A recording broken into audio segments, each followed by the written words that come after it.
എല്ലാവർക്കും top secret by കൺമണി എന്ന YouTube ചാനലിലേക്ക് സ്വാഗതം. ഞാൻ ഇന്ന് വന്നിട്ടുള്ളത് മഴ തോരും മുൻപേ എന്ന സീരിയലിന്റെ വരാൻ പോകുന്ന അടിപൊളി എപ്പിസോഡിന്റെ റിവ്യൂമായിട്ടാണ്. ഇതുവരെയും ചാനൽ സബ്സ്ക്രൈബ് ചെയ്യാത്തവർ പെട്ടെന്ന് തന്നെ സബ്സ്ക്രൈബ് ചെയ്യുക.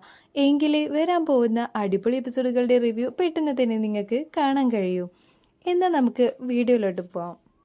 അലീന ശരണിയെ കാണാൻ വേണ്ടി പോവാൻ തുടങ്ങുകയാണ്. ഇതേ സമയം ബബിത അലീനയോട് കലഹിക്കാനായിട്ട് വരുന്നുണ്ട്. ബബിത പറയുന്നുണ്ട്, രോഹിയേട്ടൻ ജയിലിലാണ് കിടക്കുന്നത്, എങ്ങനെയെങ്കിലും രോഹിയേട്ടനെ പുറത്തു കൊണ്ടുവരണം എന്ന് വിചാരിച്ചാണ് ഓരോരുത്തരും നെട്ടോട്ടും ഓടിക്കൊണ്ടിരിക്കുന്നത്. എന്നാൽ നീ മാത്രം എന്താ ചെയ്തുകൊണ്ടിരിക്കുന്നത്? ആ ശരണിയുടെ അടുത്തല്ലേ നീ എപ്പോഴും പോകുന്നത്? നീ അവളുടെ ഭാഗത്തല്ലേ നിൽക്കുന്നത്? തിന്ന ചോറിന് അല്പം നന്ദിയെങ്കിലും നിനക്ക് കാണിച്ചൂടെ എന്നെല്ലാം പറഞ്ഞുകൊണ്ട് ബബിത ഒരുപാട് ക്രൂശിക്കുന്നുണ്ട് അലീനയെ. എന്നാൽ അലീന അതൊന്നും തന്നെ കാര്യമാക്കാതെ, അതിനൊന്നും തന്നെ ചെവി കൊടുക്കാതെ പെട്ടെന്ന് തന്നെ ശരണ്യയുടെ അടുത്തോട്ട് പോകാൻ വേണ്ടി തുടങ്ങുകയാണ്. ഇതേ സമയം ബാലചന്ദ്രൻ പറയുന്നുണ്ട് ബബിതയോട്, നീ നിന്റെ കാര്യം നോക്ക്, അലീന അവൾ എന്ത് ചെയ്യണമെന്നുള്ളത് അവൾക്ക് നന്നായിട്ട് അറിയാം, നീ നിന്റെ കാര്യം മാത്രം നോക്കിയാൽ മതി എന്ന് പറയുന്നുണ്ട്. ബബിതയ്ക്കാണെങ്കിൽ അതൊട്ടും തന്നെ ഇഷ്ടപ്പെടുന്നില്ല. ബബിത പെട്ടെന്ന് മുറിയിലോട്ട് കയറി പോകുന്നുണ്ട്. ശേഷം ബാലചന്ദ്രൻ ഒരുപാട് വിഷമത്തോടെ അലീന പോകുന്നതും നോക്കി നിൽക്കുന്നുണ്ട്. അലീന ശരണ്യയുടെ വീട്ടിൽ ചെല്ലുമ്പോൾ ശരണ്യയ്ക്ക് മുൻപത്തേക്കാൾ കൂടുതൽ റിക്കവറായി ആള് കുറച്ച് ഉഷാറായിട്ടാണ് ഇരിക്കുന്നത്. ഇത് കാണുമ്പോൾ അലീനയ്ക്ക് ഒരുപാട് സന്തോഷം തോന്നുന്നുണ്ട്. അലീന ശരണ്യയോട് പറയുന്നുണ്ട്, നീ ഇപ്പോൾ ഒന്നും കൂടി ബോൾഡ് ആയ പോലെയുണ്ട് എന്ന് പറയുമ്പോൾ ശരണ്യ പറയുന്നുണ്ട്, ചേച്ചി ഇപ്പോൾ എൻ്റെ കൂടെ തന്നെ ഉണ്ടല്ലോ, അതാണ് എൻ്റെ ധൈര്യം. ചേച്ചി എനിക്ക് പറഞ്ഞു തന്ന ഓരോ വാക്കുകളും എൻ്റെ മനസ്സിലുണ്ട്. അതെല്ലാം കേട്ടപ്പോൾ എനിക്ക് തോന്നി ഞാനിങ്ങനെ വാടി തളർന്ന് നിൽക്കുകയല്ല വേണ്ടത്, എൻ്റെ നീതിക്ക് വേണ്ടി ഞാൻ തന്നെ പോരാടണം, അതിന് ഞാൻ കുറച്ചും കൂടി സ്ട്രോങ് ആവണം എന്നുള്ള ചിന്ത എൻ്റെ മനസ്സിലിപ്പോൾ ഉണ്ട്. അതിന് കാരണം ചേച്ചിയാണ്, ചേച്ചിയുടെ ഓരോ വാക്കുകളാണ്.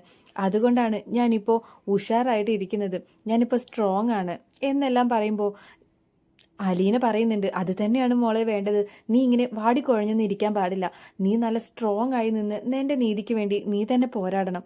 അതിന് നിന്റെ കൂടെ ഒരുപാട് പേരുണ്ട്. പിന്നെതാ ഈ ചേച്ചിയുണ്ട് നിന്റെ കൂടെ എന്ന് പറയുമ്പോൾ ശരണ്യ അലീനയെ കെട്ടിപ്പിടിക്കുന്നുണ്ട്. അലീന പറയുന്നുണ്ട്, രോഹിത്ത് എനിക്കെൻ്റെ സ്വന്തം അനിയൻ തന്നെയാ, പക്ഷേ അവൻ ചെയ്ത തെറ്റ് ഞാൻ ഒരിക്കലും ന്യായീകരിക്കില്ല.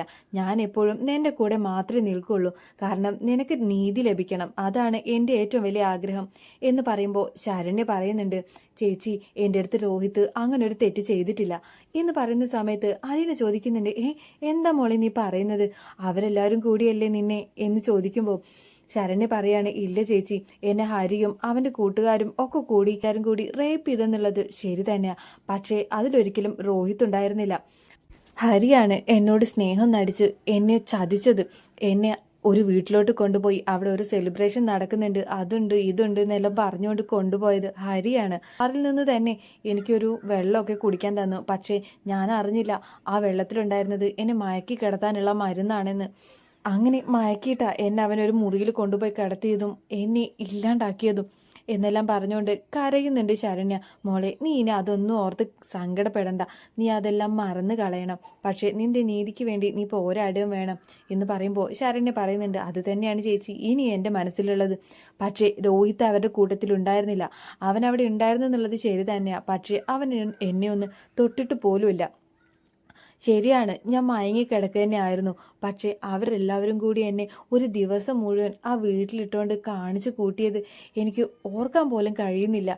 പക്ഷേ അതിൽ രോഹിത് ഉണ്ടായിരുന്നില്ലെന്ന് എനിക്ക് ഉറപ്പാണ്. എനിക്ക് ഒരുപാട് സമയം കഴിഞ്ഞാണ് ബോധം വന്നത്. ആ സമയത്ത് ഹരിയും അവൻ്റെ കൂട്ടുകാരും എല്ലാം പറയുന്നത് ഞാൻ കേട്ടതാണ്. ആ രോഹിത് അവനൊരു പേടിത്തൊണ്ടൻ തന്നെയാണ്. അവൻ കണ്ടില്ലേ, ഒരു പെണ്ണിന്റെ മണം അടിച്ചപ്പോഴത്തേക്കും അവന്റെ ബോധം പോയി, അവനിതാ ഇറങ്ങി ഓടിപ്പോയിരിക്കുന്നു എന്നെല്ലാം അവരിരുന്ന് പറയുന്നത് ഞാൻ കേട്ടതാണ്.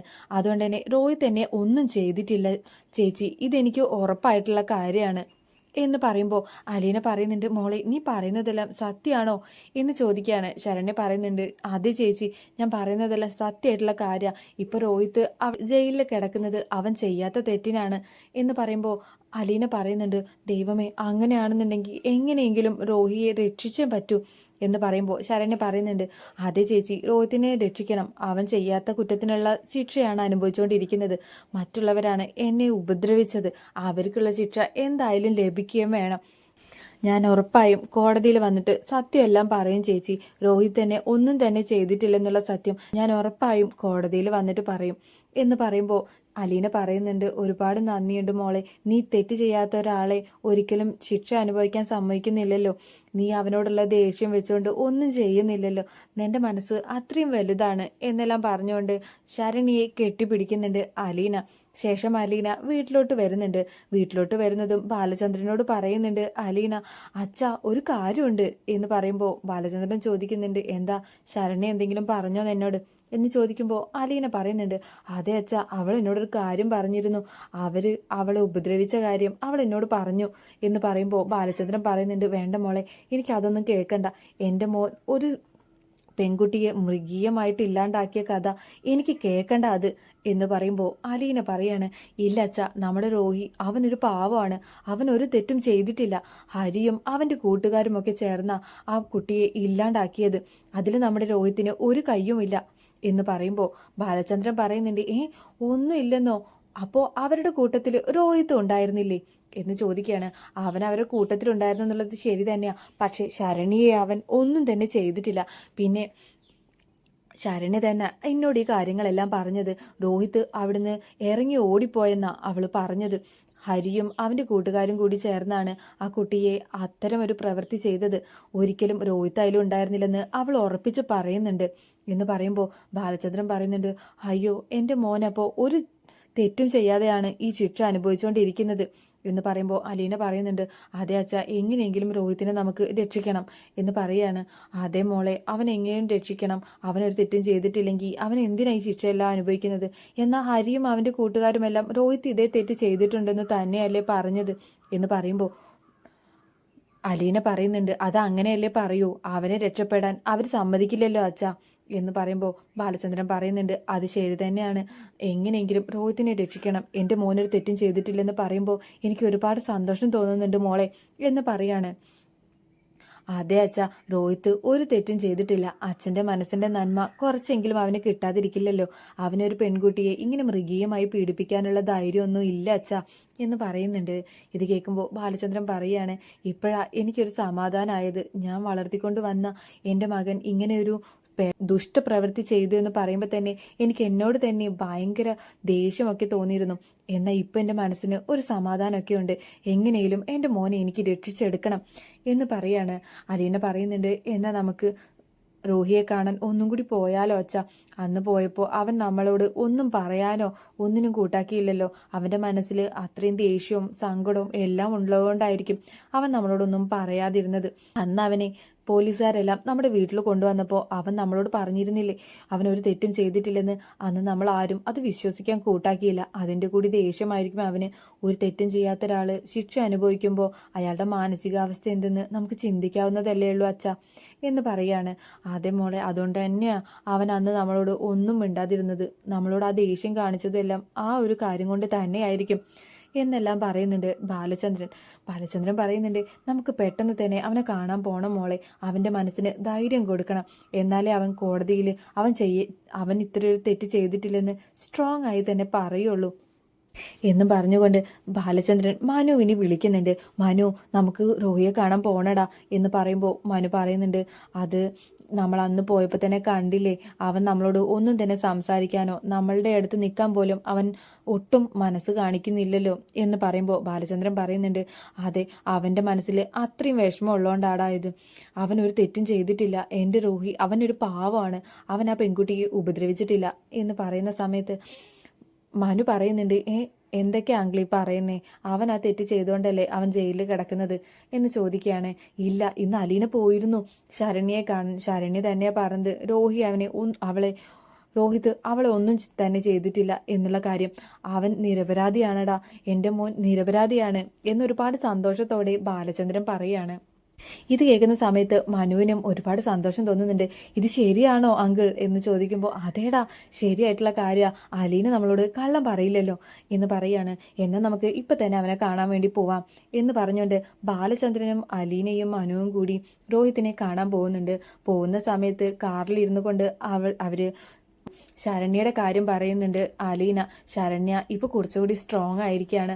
അവൾക്ക് നീതി കിട്ടാൻ വേണ്ടി അവൾ പോരാടാൻ തന്നെ തീരുമാനിച്ചിരിക്കുകയാണ്. എന്നാൽ തെറ്റ് ചെയ്യാത്ത ഒരാൾ പോലും ശിക്ഷിക്കപ്പെടണമെന്ന് അവൾ ആഗ്രഹിക്കുന്നില്ല.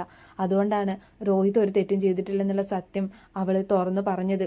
അന്നത്തെ ആ ദിവസം രോഹിത് അവിടുന്ന് ഇറങ്ങി ഓടുകയാണ് ചെയ്തത്. രോഹിത് പെട്ടെന്ന് തന്നെ വീട്ടിൽ വന്നിട്ടുണ്ടായിരുന്നു. അവൻ അധിക സമയമൊന്നും അവിടെ നിന്നിട്ടില്ല. ഞാൻ അച്ഛനോട് പറഞ്ഞിരുന്നില്ലേ, അവൻ ആകെ കള്ളെല്ലാം കുടിച്ച് ആകെ നിൽക്കാൻ പോലും കഴിയാത്തൊരവസ്ഥയിലായിരുന്നു. വണ്ടി പോലും തള്ളിയിട്ടിട്ടാ അവൻ വന്നത്. അതും റൂമിൽ കയറി കതകടച്ച് ഒറ്റ ഇരിപ്പായിരുന്നു. അതും അവൻ പെട്ടെന്ന് തന്നെയായിരുന്നു വന്നിരുന്നത്. ശരണ്യയെ അവരെല്ലാവരും കൂടി ഒരു ദിവസമാണ് ആ വീട്ടിലിട്ട് പീഡിപ്പിച്ചത്. എന്നാൽ അതിലൊരിക്കലും രോഹിത്തില്ലെന്ന് ഇതിലൂടെ തന്നെ നമുക്ക് മനസ്സിലാക്കാവുന്നതല്ലേ ഉള്ളൂ. കാരണം അവൻ പെട്ടെന്ന് വീട്ടിൽ വന്നിട്ടുണ്ടായിരുന്നു അച്ഛാ. നമ്മൾ അതൊന്നും തന്നെ ചിന്തിച്ചില്ല.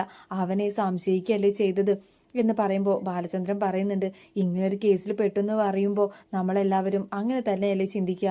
പിന്നെ നിന്നോടും അവരെല്ലാം അങ്ങനെ ഒരു പ്രവൃത്തി ചെയ്തതല്ലേ, അതുകൊണ്ട് അവൻ അങ്ങനെ ചെയ്തിട്ടുണ്ടാവുമെന്ന് തന്നെ നമ്മൾ വിശ്വസിച്ചു. അവൻ്റെ ഭാഗം കേൾക്കാൻ പോലും നമ്മൾ തയ്യാറായില്ല. അതിൻ്റെ എല്ലാം ദേഷ്യമാണ് അവനിപ്പോൾ നമ്മളോട് എന്ന് പറയുന്നുണ്ട്.